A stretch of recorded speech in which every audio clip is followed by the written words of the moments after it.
Because I was popping YouTube, new year, new me, kind of. I'm back at it again, and I posted a poll about what you're wanting me to talk about, and you voted for me to do the Cybermen, so I guess I'm a Doctor Who YouTube channel now. No. Wait. So, the Cybermen are definitely in the Doctor's top 3 enemies, being the Daleks, the Master, and then the Cybermen.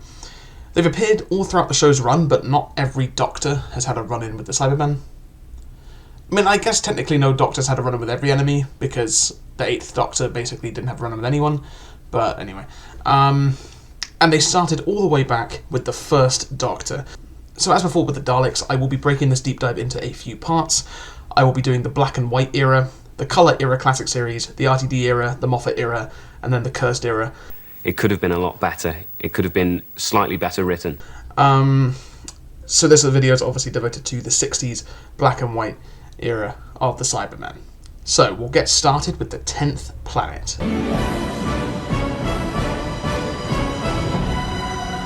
This is a notable episode for a few reasons. Firstly, it's the first appearance of the Cybermen, and it was also the first time a regeneration was ever featured. So it's a pretty big deal. You know, a very big deal. Like maybe the biggest deal in the show's history, this episode, really, when you think about it.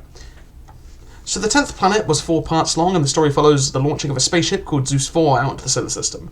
People are monitoring it from a base in Antarctica, but then said spacecraft gets caught up in the gravity well of another planet. A 10th planet, some might say. So this 10th planet is called Mondas, and it's actually Earth's long-lost sister planet that sort of drifted away from us a long time ago, and came to rest at the end of the solar system. But anyway, the Doctor and his companions, Polly and Ben, show up in Antarctica, and they find this base and get caught by the scientists snooping around. So anyway, the scientists want to get their hands on the TARDIS, so they go out to find it, and it's locked. And then this other spaceship shows up, and these spooky robot people come out of it and kill the scientists. The Cybermen. So the Cybermen look kind of weird in this one. The costumes are pretty good, especially for the 60s, and they look proper creepy in a way that they kind of lost later on, to be honest. The voices are also really, really creepy. They've got this weird, like, sort of sing-song voice that just, you know, it's unnerving. We are called Cybermen. Cybermen? Yes, Cybermen. We were exactly like you once, but our cybernetic scientists realized that our race was getting weak. And, so yeah, these are the people from Earth's sister planet Mondas, and their planet is dying and running out of energy. And so they've sort of driven it back to Earth, somehow, so they can absorb the energy of the Earth. What energy is this? No clue. They even got an actual scientist to be a script advisor on this one, and it still makes no sense, but anyway. The Cybermen enter the base, and we get some really good scenes exploring the philosophy of the Cybermen. Don't you care? Care? No, why should I care? Because they're people and they're going to die. I do not understand you. There are people dying all over your world, yet you do not care about them. Basically, they realised that their lifespans were getting shorter and shorter, and so they developed spare parts, they say, to fix themselves, and have become cyborgs. The design, while looking a little bit silly, somehow works. I mean, the black and white helps, but it still kind of works in colour, as the Dr. Falls proved.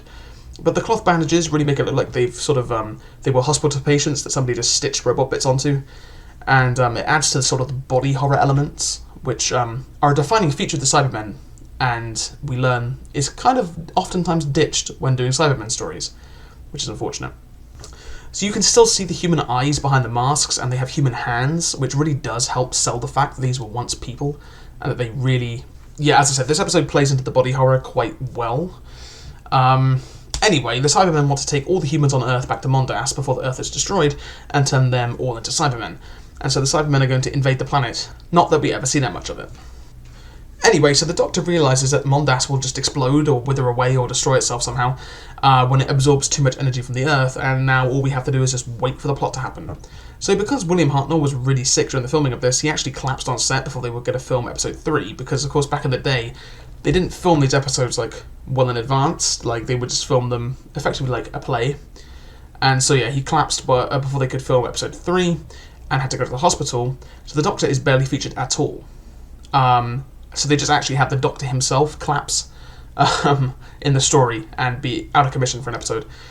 And it kind of works because this leads up to his impending regeneration, because of course the first Doctor's regeneration was not because he was wounded mortally or anything, it's because his body was getting too old. But this is a real shame because episode 4 of this story is missing. And this means that episode 3 of The 10th Planet is actually the last surviving episode of Hartnell's run, and he's barely in it at all. So it is kind of a shame. The only bits that really survive of the 4th episode is the actual regeneration, and that's because it was featured on Blue Peter.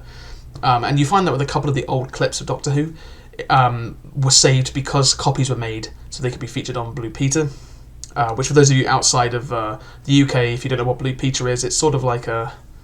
I don't really know how to describe it, really. It's sort of like... It's just a massive show in the UK. You can get Blue Peter badges, but anyway. So this general guy is trying to fire this random planet-destroying rocket that we just have, apparently, at Mondas because his son is in the Zeus 5, which was this, like, other spaceship that was sent off to go and save the Zeus 4, but the risk is that it will also get caught up in Mondas's gravitational pull and die, so he wants to blow up the planet. And this is sort of used as a foil to the Cybermen. This guy's making selfish decisions because he's really emotional about the situation, whereas the Cybermen are making selfish decisions because they are really logical and have no emotions. However, the radiation fallout from this bomb destroying Mondas will actually cause a massive loss of life on Earth. So the Cybermen begin their invasion, and while this happens, the bomb is disarmed, but the Doctor and co. Because in episode 4, the Doctor comes back into the story and the Cybermen invade and kill the General Man.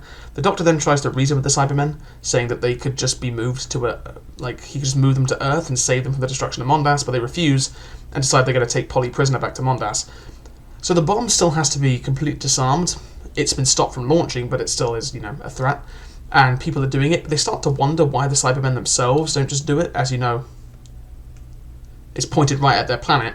So they figure that the radiation of the bomb must be an issue for the Cybermen, and it is. So they just run off with some radioactive stuff to disable the Cybermen, and it begs the question, what radiation is this exactly? And why aren't the Cybermen, who are, have less organic components, why are they affected by it but we're not? This is kind of a weak point. Anyway, then Mondas just dies, and we all live happily ever after. But the Doctor, who has been dying throughout the episode, collapses in the TARDIS and regenerates. Which is a pretty big deal, because this is the first time ever on Doctor Who that the titular Time Lord regenerated, and as we know, it would not be the last.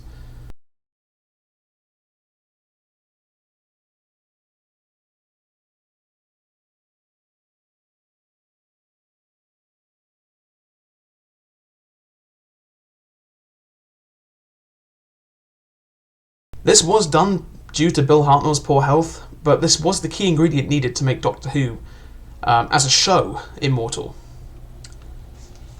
So overall, this episode is a bit weird. Like, the Cybermen are great. I really like this initial design, although they do look a bit rough. The body horror elements are really cool, and their entire no emotions thing is interesting. The groundwork for the Cybermen is really well laid here. They can't feel emotions, they want to survive at all costs, and they want to save people by turning them into Cybermen by force. They also have the iconic handlebars, and yeah, important episode for a number of reasons. The first appearance of the Cybermen, the first regeneration, and the last story with the first Doctor. It's actually also one of the first episodes, or it might actually be the first episode of Doctor Who, to have a prominent black actor involved. Well, not like he was famous or anything, but like one of the characters is a black guy, which is a big deal back then. But William Hartnell himself was apparently, he was a bit racist. And by a bit, I mean a lot. So the Cybermen were really popular. Their popularity almost rivaling the Daleks, apparently. And so it's only a matter of time before they would appear again, 4 months later in the second Doctor story, The Moonbase.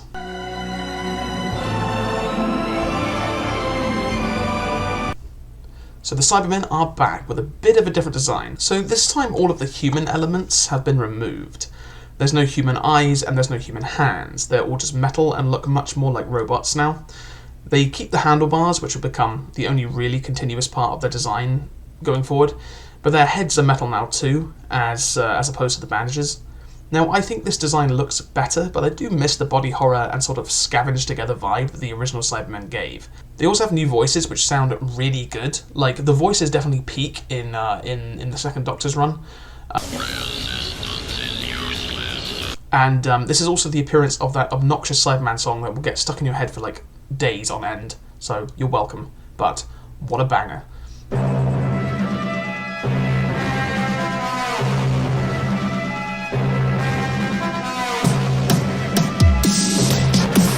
So the Doctor and co land on the moon and find this graviton thing that is built into the moon now. It's 2070. like the year is 2070. Anyway, people use it now to control like the weather on Earth, which is a cool concept. However, some sneaky Cybermen show up to take control of it and use it to destroy the Earth. The humans incorrectly assume this is for revenge purposes for the destruction of Mondas, but the Cybermen disagree and say that basically the Earth is a threat to them, and this is once again purely for survival's sake. So the characterization is still on point here. However, there's no real explanation as to how there are still Cybermen after the destruction of Mondas, which is an issue that plagued a lot of the early Doctor Who villains, and like the Daleks, for example. Anyway, so the Cybermen want to destroy the Earth for some reason, and the Doctor and co are off to stop them. So the Cybermen invade the moon base. However, the Doctor realizes later that the graviton thing can actually be used on the moon itself.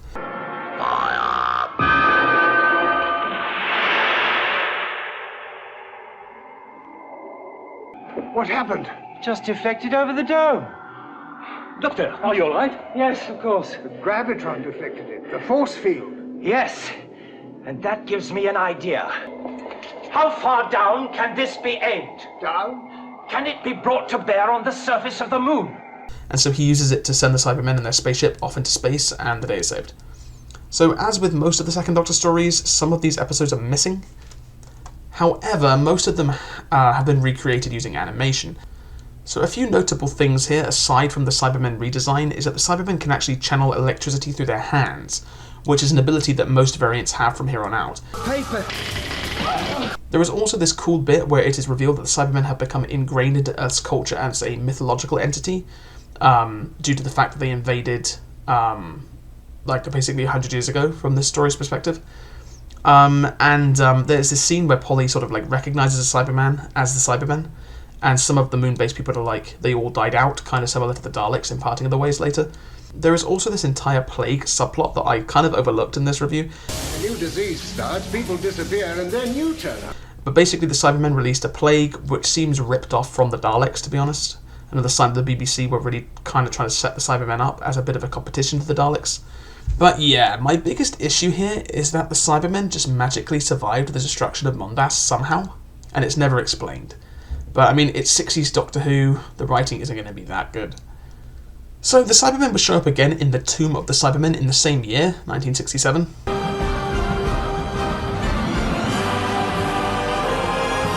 So this story is quite good and is a bit of a divorce from the previous Cybermen.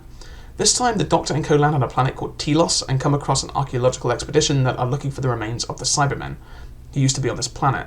They find this tomb filled with dormant Cybermen and go inside to have a look, and they have to beat a bunch of like logic puzzles and stuff. So anyway, they get to the end of the dungeon and find some snoozing Cybermen.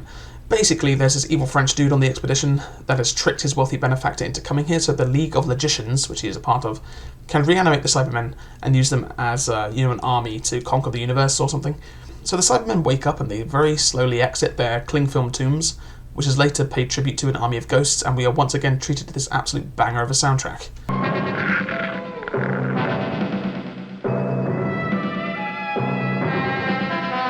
So the Cybermen wake up their Cyber Controller, who is a Cyberman with an elongated head.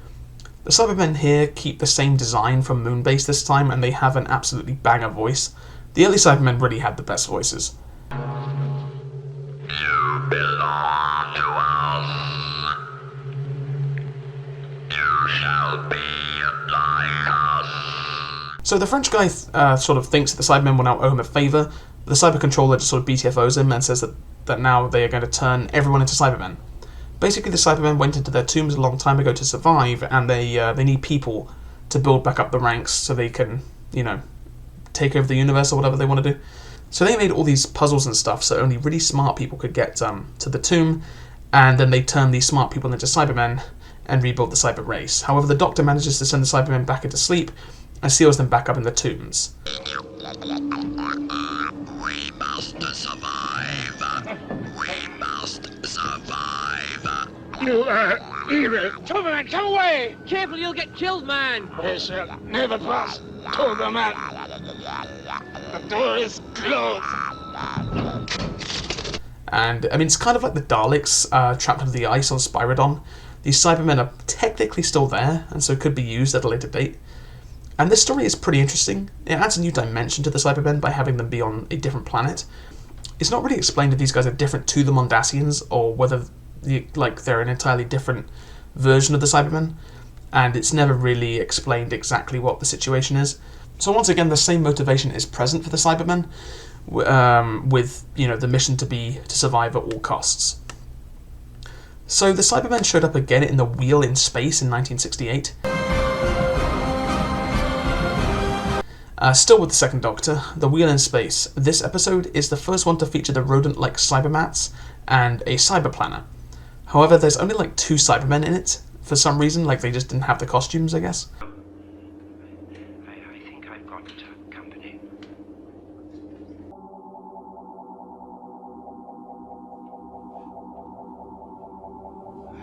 I suppose you've come for me. You know our ways. But anyway, also apparently this was originally supposed to be a Daleks versus Cyberman story, but Terry Nation said no to that. So anyway, they wrote this instead. There were also just a lot of episodes missing from this serial.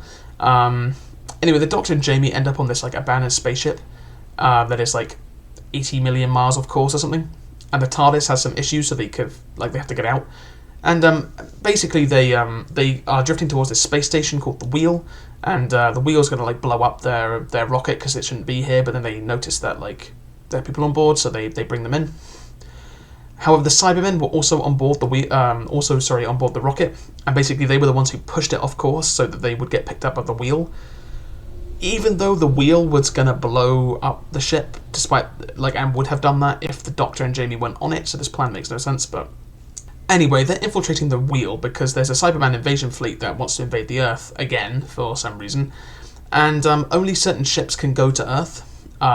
Basically, you need this like beacon or code or something, and so they need to gain control of the Wheel, which has it, so they can use it like a beacon to get the fleet to Earth or something. The story doesn't really make a whole ton of sense. And anyway, they use the station's anti-asteroid lasers to destroy the Cyberman fleet, and then they manage to jettison the Cybermen that are actually on board the Wheel out into space. And once again, there is no explanation as to where these Cybermen even came from, and why they even want to invade Earth, which is something that seems to be plaguing the Cybermen quite a lot. Like, I think almost every single one of these stories with the Cybermen has something to do with invading Earth, other than Tomb of the Cybermen. And it's just a bit weird. Like, it made sense in the first one, but in, like, all the other ones, just kind of, like, because they can, I guess.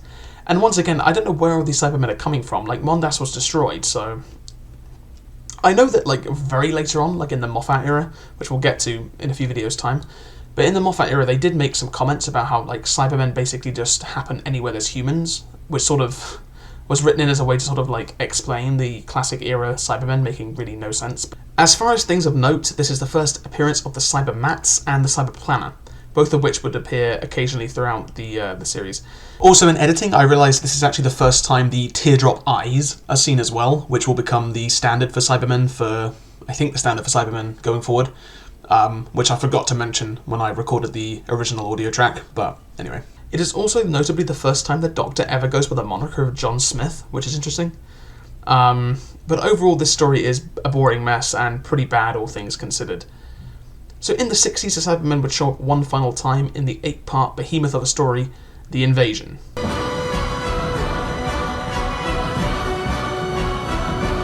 So this one is pretty iconic. We have another Cyberman redesign, which is the worst one, I think, of the classic era.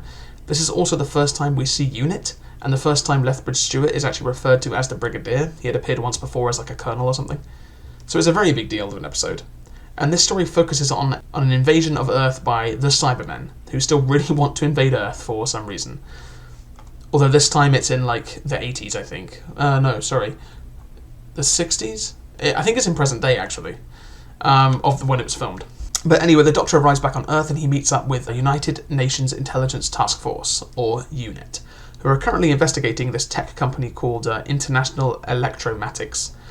And this company is run by a dastardly villain, Tobias Vaughan, who is basically Bill Gates. So anyway, he is working with the Cybermen, and he has been partially upgraded into a Cyberman, like his body is bulletproof, but he was allowed to keep his human brain.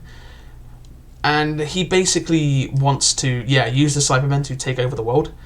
And the plan is that he has distributed his International Electromatics products all over the world, and then the Cybermen will transmit this like signal through them that paralyzes the people, and then the Cybermen will emerge from the sewers and then use this like homing beacon thing so the Cyberman fleet can find the Earth and take it over. So, working with Vaughn is a cyber planner, again, or a cyber controller, which is originally meant to be this cyber leader sitting on a throne, but was cut for budget reasons. And you'll notice with this episode, a lot of the stuff is... This is the one that influenced the RTD Cybermen the most. This episode has a lot of iconic moments in it. We get to see a bunch of unit soldiers fighting Cybermen, which are immune to small arms fire, so they use like bazookas and stuff. Doctor, get down! Right, bazooka! The story also gives us the iconic shot of the Cybermen standing in front of St. Paul's Cathedral.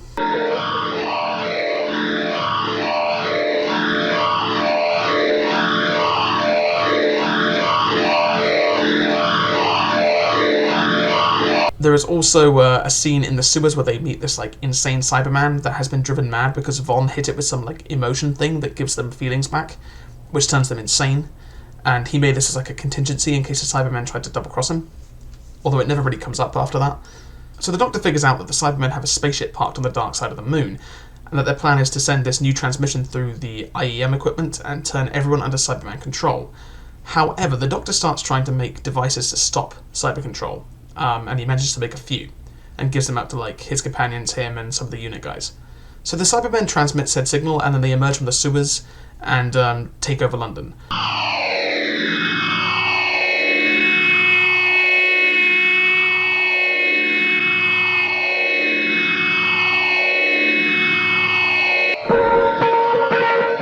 Unit starts to fight them, and the Cybermen are preparing to invade with this massive fleet, but Vaughn then tries to take control of them by saying that he will remove all support unless the Cybermen all obey him. And the Cybermen are basically forced to agree, and the invasion really begins. So the Doctor and the Brigadier try to figure out a solution and realise that the Russians were going to like send this rocket into space today, like early this morning, before the invasion, and if they can replace the astronaut capsule with a bomb, they can turn it into a missile and launch it at the Cyberman ship and destroy it. But anyway, the Cybermen begin to invade, but the Brigadier and Zoe manage to launch some rockets and destroy most of their invading ships. Because of this, the Cyber Controller thinks that Vaughn has betrayed them, so it takes back control of the Cybermen and decides they are going to send a big bomb to Earth that will kill all life on the planet. So because of this, Vaughn realises that partnering with the Cybermen was, a very bad idea, and begins working with the Doctor to try and stop them. However, he is promptly killed by the Cybermen.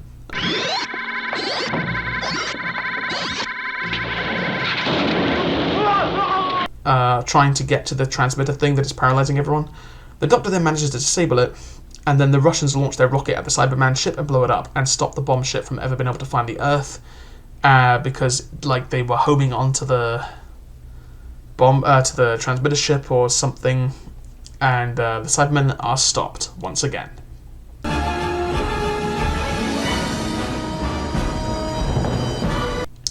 And that is the 60s era of the Cybermen. Not quite as good as the Daleks, but the overall idea is pretty good. The Cybermen are a very sort of interesting idea. They're kind of a generic sci-fi thing now, but at the time they were probably quite groundbreaking. And they really play on the fear of technology and the fear of taking over, and the fear of us losing our humanity to technology, which is a real fear that is obviously even more relevant now with like AI and stuff like that.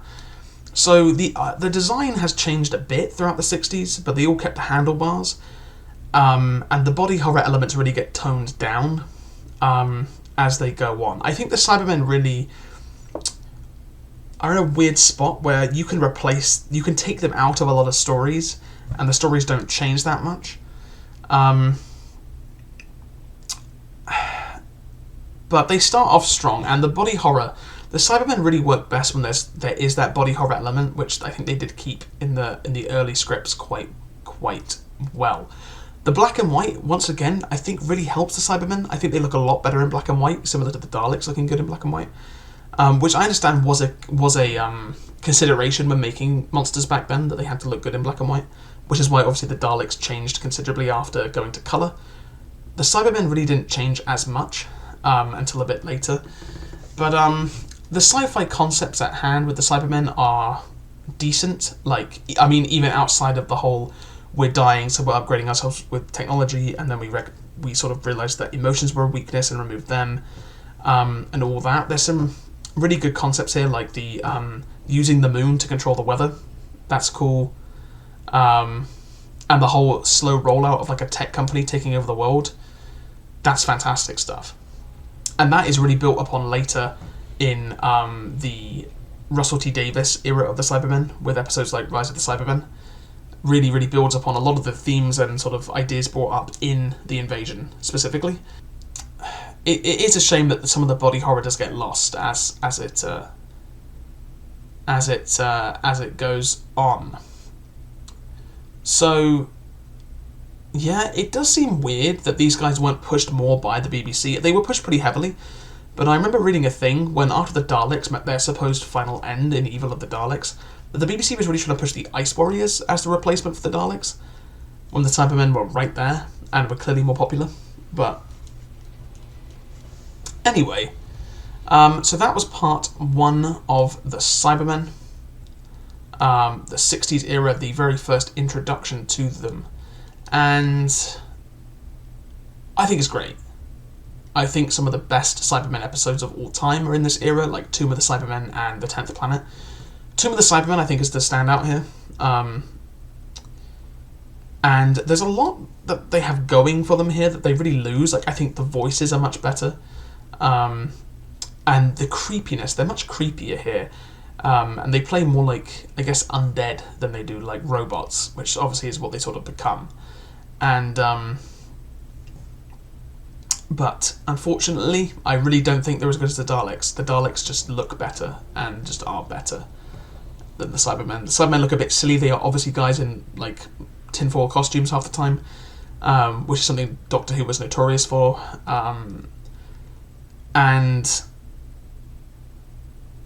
it's kind of funny. I think the Cybermen actually get better with age, because you really do see so many of their themes and concepts coming to life in real time in our lives.